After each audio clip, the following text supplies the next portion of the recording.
Oh, I got some juicy news for you. Profit First app version 2.0 is here. With an enhanced user experience and video guidance throughout, you can now be even more confident in your Profit First implementation. Plus, listeners who work with a certified Profit First professional get extra benefits. Check it out now at www.profitfirstapp.com. Today, right here, right now, this is the moment that you will finally say, I'm growing my accounting practice, and you're going to discover exactly how right here, right now, on the Grow My Accounting Practice podcast. Welcome back to the Grow My Accounting Practice podcast. I am Liz Sporn, and I'm here solo today because Mike and Ron are out traveling the world, speaking to people. Mike's talking about the new book released last month, The Money Habit, and Ron is out there talking about Profit First. So they're out there on the road, and you're stuck with just me today, everybody. Break out the margarita machine. And as you know on this show, we talk a lot about scaling your firm, but the truth is you cannot scale a business if you yourself are the bottleneck. If you feel like your firm's growth has plateaued because you simply don't have any more hours in the day, today's guest is going to set you free. Joining us today is Carol Schultz, the CEO of Vertical Elevation, and she's a featured columnist for Inc. magazine. Heard of it. Carol has spent decades as a recruiter and executive coach, identifying exactly why great companies stop scaling. She's the creator of the Chief of Staff Scaffold System, which I'm so excited to talk about, a unique framework designed to help founders delegate effectively, eliminate founders syndrome, and finally refocus on high-level strategy. Carol's known for her no-nonsense approach, which we already had in our early banter, and I'm already psyched. We're already best friends. A no-nonsense approach, and she's driven by results, and in her own words, doesn't blow sunshine up anyone's skirt. She's here to show us exactly how to bridge the gap with modern workforce and build a culture of feedback that actually works. Carol, welcome to the Grow My Accounting Practice podcast. Oh, Liz, I'm not sure if I should be offended that the guys aren't here and it's just you and me, or if I should be thrilled that they're not here and it's just We're you thrilled. and me. We're Okay, thrilled. We're thrilled. Girl Got party. it. Yeah. I think it's great. They're going to be bummed because this is the kind of conversation I know they love having. We all do, because we say this all the time. Just get out of your way. Just take the things that we're giving you and just try it. Please just try it. Yeah. So today we're going to talk a lot about what you do, but how did you get here? How did you get into this? How much time do you have? It's going to be a good story. Ultimately, as you said, I was a professional headhunter for nearly 30 years. Awesome. Started my coaching training in 1998. And the better I got, the more I learned, the longer I did it, the more mistakes I saw, because I spent most of my time working with startups. I mean, I'd say probably over 90%. Wow. If not 95%. Sure. I just saw the ridiculous mistakes that CEOs and founders, CEO founders make, right? Yeah. Yeah. And there's a lot of them. I always like to think, I've seen everything, but I don't want to hear break my arm patting myself on the back, right? So I've seen just about every mistake there is for a founder to make and why they make those things. So, and the funny thing is that when I wrote my book in 2022, so it'll be 4 years in June. Awesome. And kind of began that pivot then. And I was at the gym one day. I had been wanting to leave headhunting. What kept me there was all the money I was making. Right. I was just talking about this morning. It's the curse of a nice paycheck. Yeah. Yeah. Yeah. And I would have liked to have made that pivot sooner, but I really had to get the chutzpah to say, well, I'm just going to have to be broke for a while. Mm-hmm. And, to be a true entrepreneur, you have to be willing to risk the ranch, basically. Yeah. And say, well, I could go through all my investments and end up with nothing and have to start to rebuild. But I think that's really what, true entrepreneurship is about. Yep. And I was at the gym one morning grousing to one of my buddies who happens to be a fractional head of sales. And he says, oh, Carol, he says, you should be a fractional chief of staff. You know so much about startups. You've worked with them your whole career. You know the mistakes that they make. And it was like so deep in a blind spot. I'd placed chiefs of staff. I had a chief of staff. But Yeah. this never dawned on me. I love it. And this is the value of course, he wasn't my coach, but the value of also working with a great coach, Yep. right? Because they look for those blind spots. And that's when I Totally. began that pivot. So that's, I love it. my That's really cool. short story of the longer version. I love it. And there's so many things in there. Like you Yeah. help people do what you were afraid to do all the time, right? So we're so good at telling other people what to do, and we're like, but I can't do it for me Right. until somebody else sees you and say, "Hey, knucklehead, yeah, you Yeah. can. You do it Yeah. all day. That's Yeah. all, literally all you do." So one of the things I love is the hostage CEO versus, right? So can you help founders who feel held hostage by their own business. Yeah. We've created our own prison. For Hmm. accounting firm owners, I see this every day. So our audience, as you know, Hmm. are bookkeeping firm owners, accounting firm owners, financial coach firm owners, and they are still buried in all of the email. They're buried in all the client meetings. I know. What is the one shift or the first mental shift that people need to make to move from operator to leader? Like how do you get started in this? Yeah, that's such a good question. I will say that, and I just had this conversation twice in under 48 hours. One with a prospect who reached out to me. Uh-huh. Um, and I said, Pete, and he was so self-aware. You need self-awareness for one thing. Okay. Yeah. And so that then creates another problem that how do you determine if someone is self-aware? Well, there's Oh, how do questions you? I Yeah. asked that, right? Yep. Yep. And ultimately, I have to go back to your question. I don't know how that went right out of my head. What was the How to go? question? What's the first step to move from Yeah, hostage to to operator. operator to leader? Yeah. Is one to be self-aware enough that you need help, right? So I will ask somebody, when you know you need help, do you resist? Yeah. Okay. And how do you resist? Yep. Yeah. Right? That opens up some really interesting conversation. Yep. Right. So you're spending 50% of your time managing people, going to meetings, um, Reading doing somebody email. else's full-time job, reading your Oh emails, my God. Yes. Yep. right? I mean, I Mm-hmm. don't I don't do anybody's emails for them. I'm not an executive assistant, but you can Uh-uh. hire somebody to do that. You can give that to Yes, your of course. executive assistant who can then triage your stuff that you need to do it to the top of your inbox and get rid of all the other stuff or reply Yep. for you or something like that, right? Yep. So if you're spending, 30% of your time, 40% of your time, 50% of your time, sometimes even more, in all those things, and you're still doing it and you're resisting the help, Yeah. like what's Yep. going on there? What's going on inside your head Totally. that has you thinking this is an effective strategy? You said how they resist. Is there, I was, as you said that, I was like, oh my God, that's right. Because it's not like they're saying, no, I don't need help. Right. I say my job, I say this all the time. Here's my job. As a guide, as a coach, I get to say, they ask questions. How do I do this? And I get to say then, all right, well, are you going to listen or are you going to do what most adults do, which is tell me what to do, but do not tell me what to do. Tell me, but don't tell me because I'm not going to do it, but tell me what to do, but I won't do Yeah. it. I had a So friend that what, used to do that. well, Ugh. most people do it. So is that the kind of resistance you're like, are you playing the victim? Are you in full denial? Are you saying there isn't a problem? And does that matter to you? Yeah. So the resistance is, the answer is it depends who you're talking Oh, to, how sure. they Yep. resist. So some people may resist and I think we're going to get into this because they actually have founder syndrome, Oh, okay. right? Only I Yeah. can do this. Yep. I have the vision. Yep. I am the answer, right? Totally. So consequently, that could be part of the problem. Okay. Yeah. And The they, other part of the problem could be they're thinking, well, I can't I can't afford this, which is really total bullshit. yeah.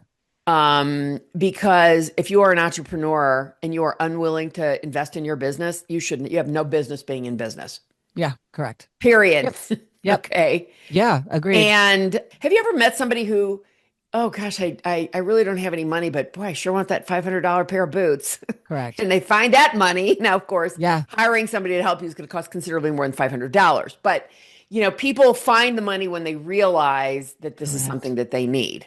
Exactly right. We can make it work. We can That's find right. it if we value it. Especially It's if we're talking about accounting firms here. exactly right. Exactly Right.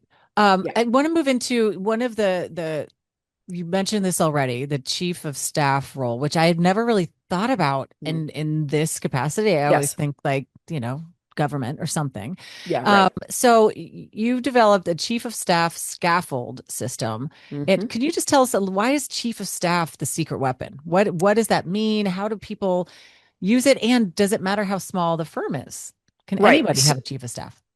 Well, not really. I mean, I suppose they Right. could.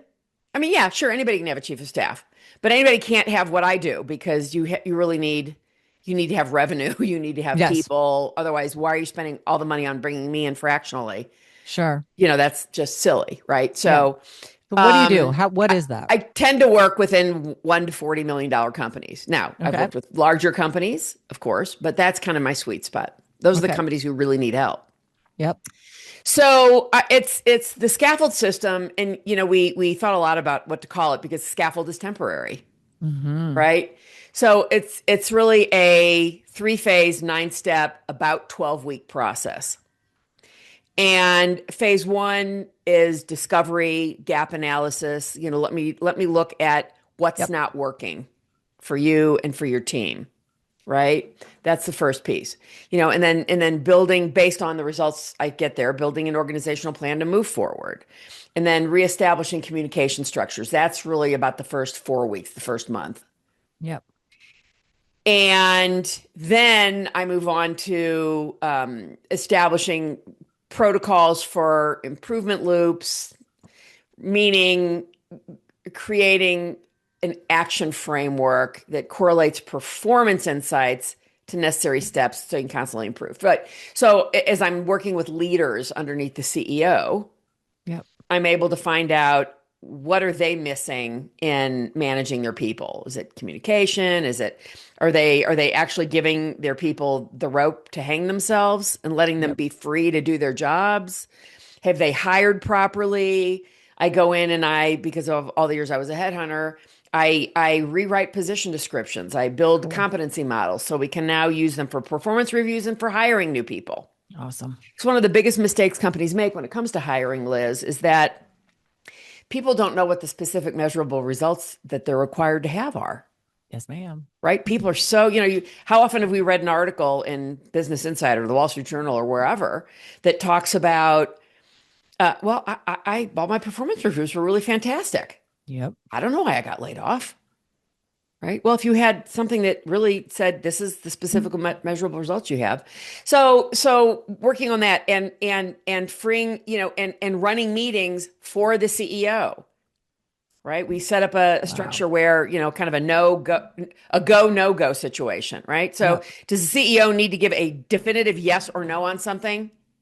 If the answer is yes, they should attend the meeting. If the answer is no, I'm attending the meeting in their place Cool. and running those meetings. So there's more to it than that, of course. Course. So, and then it goes on to step 3, training teams to be independent and kind of showcasing the results so the executives are buying into it. And then deciding at the end of all this, is the CEO ready for a full-time chief of staff, another fractional? And I backfill myself out of there in 3 to 6 months. Oh, wow. Yeah. So I don't want to spend more than about 6 months with anybody. I mean, love it. if there is a specific reason that they'd like to keep me around a little bit longer, and I will stay. Yeah. But the objective. So, in what I do covers about 80% plus or minus a little bit what the CEO needs to Awesome. improve their organization. The other 20-ish% is the blind spot. Oh, got it. It's the blind spot of not knowing. They don't know what they need. They don't know that they don't know what they need it. I don't know what they need it because I haven't discovered it in the early conversations. I have to be in working side by side with them to discover these blind spots. Yeah. Oh, so this is how he or she is doing things. No wonder this is causing problems. It's amazing. And I love the scaffold system. And I feel like there's so many ways that we can do this, not ourselves, but to have somebody out there just to even ask those questions. Where is it falling? Where are you falling down? Where are you stressed out? Where are That's you? I right. mean, all of this. I love the idea of the 6 month scaffold. That's Mm-hmm. fantastic. Yeah, And I bet one of the first things you see, and you already mentioned this, the founder syndrome, is that founder syndrome is a very real thing. And it probably is. the first couple weeks or month getting that. So can you describe what founder syndrome means and why it's the major blind spot for most people, most founders? Well, it's Well, like I not said, most. ultimately, it's I'm the one with the vision. Yeah. No one else is going to care about this. Mm. No one else can do the job that I'm doing. Oh boy. So I have to stay in here. Oh boy. Right. So the example I tend to use about that is let's think about Meta. Okay. Do you think if Mark Zuckerberg did not own 51% of the company, he would still be the CEO? No. Right. That's usually the answer I get. I don't think he Yeah. would be either. He Yeah. handpicks the board who's not going to get rid of him. Yeah. I mean, if that's not an example of founder syndrome, I don't know what Yeah. is. It's a really good example of it. Uh-huh. So that's what it is. Only I can do the job. I have to be the leader. No one else can do it as well as I can. No one else is going to have the commitment, the passion, fill in the blank with whatever. That's it, in its simplest terms. That's really what founder syndrome is. And what ends up happening is as a company grows, and the smartest founders know this, they are not going to necessarily be the CEO to take that company beyond X, whatever X is for them. Sure. Right. Yeah. So maybe they've grown the company from 0 to 200 people, and they're getting to the point where they really need to scale up. And they're thinking, I've never done this before. Maybe I need to step off to be something else, and we need to bring in another CEO. Or we're thinking about an exit. I've never exited a company before. Well, I've had clients who have brought in an exit CEO, Yeah. and the CEO replaced himself with an exit Yep. CEO, Yep. the founder. Is there Yeah. a way to prevent it? Like, so you get in there when there's what's clearly the diagnosis has Yep. already been made. Yep. Yep. How can we, and we have we don't work with startups exactly, but we have a lot of folks. I just met with this wonderful woman this morning who's been in business for a year, and Mhm. she is very self-aware. She already knows. She's like, I've already Mhm. broken two of my rules. I've already done this thing, and I'm feeling a Awesome. little less Mhm. like she's like, I know what I Mhm. need to do, or I know that I need somebody else. How do we prevent founder syndrome? That's a really good question. I'm not sure we can prevent it without really educating people. Mm-hmm. And is that do people really want to be preached to? I know. I mean, this is it's a paradox, is what it is, right? So I don't know if there is an answer to prevent it. I really don't. Yeah. I've never actually thought about that. It's a fantastic question, and as I'm kind of going through my memory banks, Because some. what you said earlier is like smartest ones, like the smartest people know.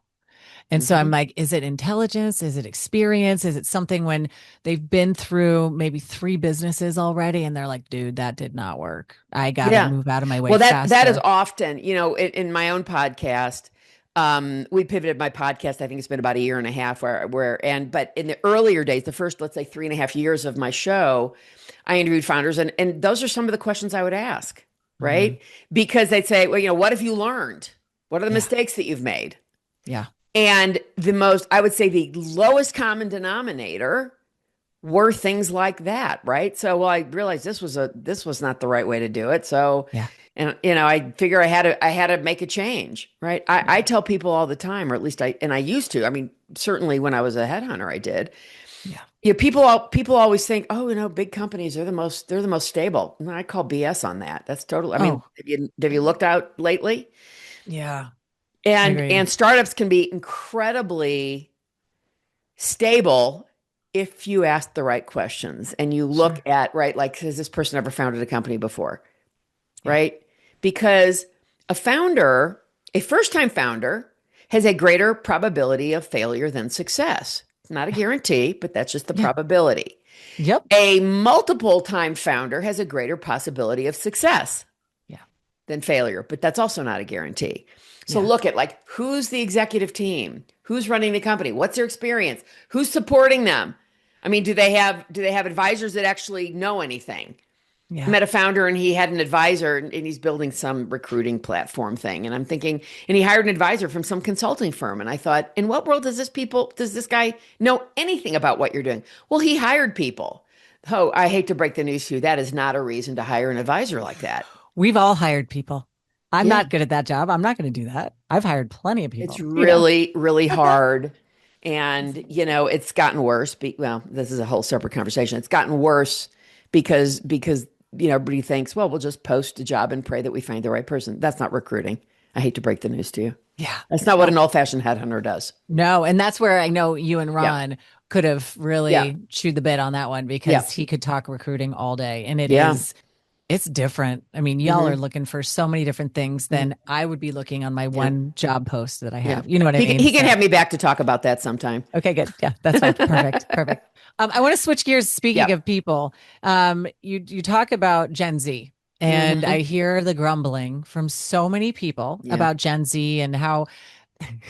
here's what they say, and here's what I hear.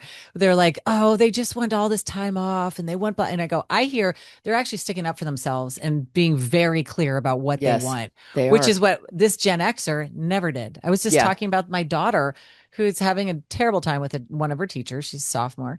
And I said, so what do you want to do about it? Because I'm like, I'm not going to run in there. And she goes, No. well, I'm going to meet with my guidance counselor. I'll probably talk with the vice principal, and then I'm probably going to have a meeting with her. And I'm like, I would never have done that. Right. These kids are like, they're really cool. So Yeah. I'm a big fan, but it's different. So when you think of like our agent, like the accounting industry, we're seeing a huge, massive shift in the workforce. Yeah.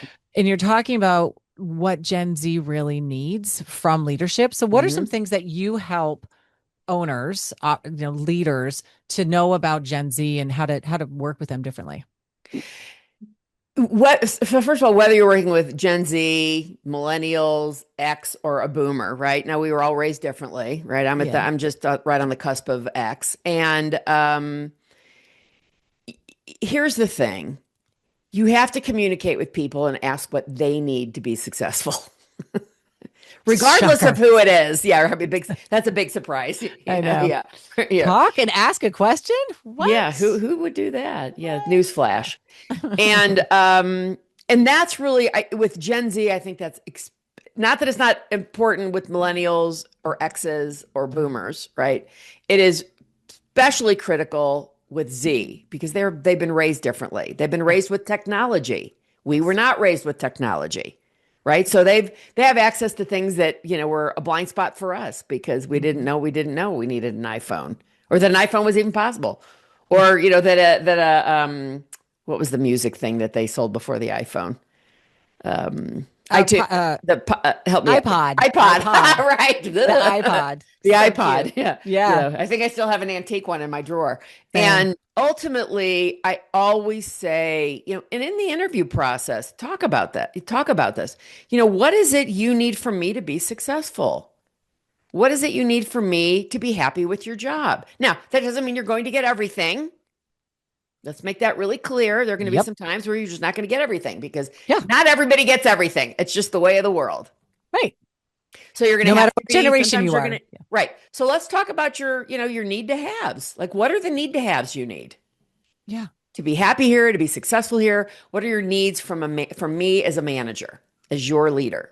So simple. And what I love It is about really this is, simple. right? And we say this all the time. It does not have to be complex to be impactful. No, it does simple not. conversation. We're not saying spend 4 hours a week with this person. Yep. When they're starting, when you start to see trouble, we all see it. We see it in little things like quiet quitting has always been there. These kids are just better, but they're just better at it because they're like, I'm done. You don't even notice. You don't care. You're pretending like it's not happening. Yeah. Right. Yeah. So they're just giving these things, fancy, new names that people can jump on.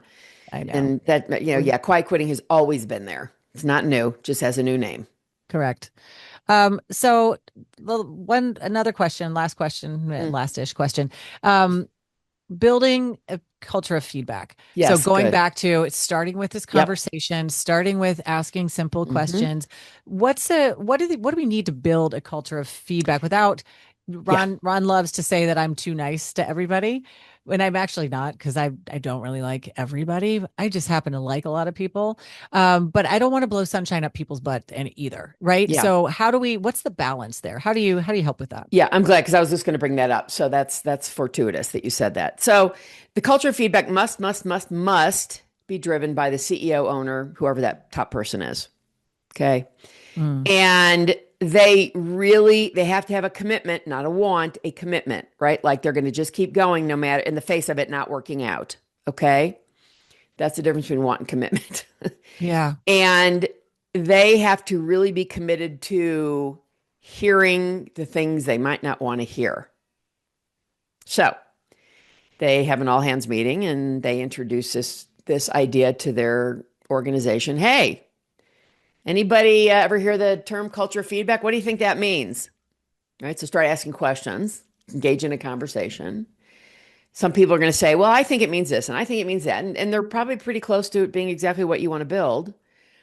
And then say, well, here's how I see that. I see that as anyone can say anything to anyone below, to the side, or above them, meaning everybody can come to me because the buck stops there Hmm. and provide me with something they don't like. They're having a problem. They can't get it figured out.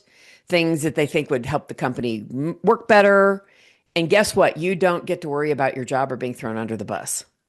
Mm. Now, let me point out that you have to teach people how to communicate. You Yes. can't Oh, just say it and expect it to happen. yep. And people don't know how to communicate. You can't just say, well, you've just been a complete asshole to me. Yeah, maybe Yeah. you don't say it quite that way. There are better Yep. ways to say it. So that's part of what I do in the scaffold system is teach people how to communicate more effectively. Awesome. Yeah. But, that then, and it's not going to happen overnight, Liz. The CEO is going to have to continually show an example of this every single day. They're going to have to go out and say, hey, I haven't heard from you. What kind of feedback you have for me today?